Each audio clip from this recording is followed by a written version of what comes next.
সুপ্রিয় সম্মানিত মাছ চাষী ভাই বন্ধুগণ, আসসালামু আলাইকুম। আপনাদের মাঝে নতুন একটি ভিডিও নিয়ে হাজির হলাম। এই ভিডিওতে দেখবেন আপনারা গ্লাস কাপ মাছের পোনা 100 থেকে 150 পিসে কেজি গ্লাস কাপ মাছের পোনা 3 ইঞ্চি 4 ইঞ্চি সাইজের মাছের পোনা।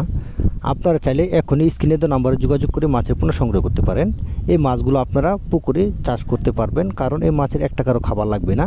পুকুরে যে কলা পাতা আছে বা পুকুরে ঘাস আছে, পেনা আছে, এই খাবারগুলো খেয়ে এই গ্লাস কাপ মাছের পোনা খেয়ে জীবন নির্ভর করে টিকে থাকতে পারে। এই মাছগুলোর সাথে আপনারা চাইলে কাপ জাতীয় মাছের পোনা চাষ করতে পারেন।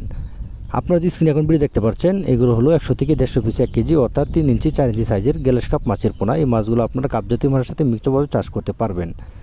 এই মাছগুলো আপনারা প্রতি শতাংশে 150 থেকে 200 পিস মাছ আপনারা প্রতি শতাংশে কালচারের জন্য রাখতে পারেন, কারণ এই মাছগুলো পুকুরে খাবার ছাড়াই বড় হয়ে থাকে। এক বছরে 3 থেকে 4 কেজি ওজন হয়ে থাকে। আর দেরি না করে ওখানে স্ক্রিনে দেওয়া নাম্বারে যোগাযোগ করে মাছের পোনা সংগ্রহ করতে পারেন। আমাদের কাছ থেকে আপনারা পাচ্ছেন রুই, মৃগেল, কার্পু, ঘাস কাপ, ব্লাড কাপ, থাই সরপুরি, মনোসেক্স, তেলাপিয়া, থাই পাঙ্কা সহ সকল প্রকার মাছের পোনা আমাদের কাছ থেকে পাচ্ছেন সর্বোচ্চ কম দামে। আর আপনারা যদি ক্যাটফিশ মাছের সাথে চাষ করতে চান, তাহলে আপনারা এই মাছগুলো চাষ করতে পারবেন দেশি শিং, দেশি মাগুর, পাবদা, গুলশা, ট্যাংরার সাথে। ধন্যবাদ। আসসালামু আলাইকুম ওয়া রাহমাতুল্লাহি ওয়া বারাকাতুহু।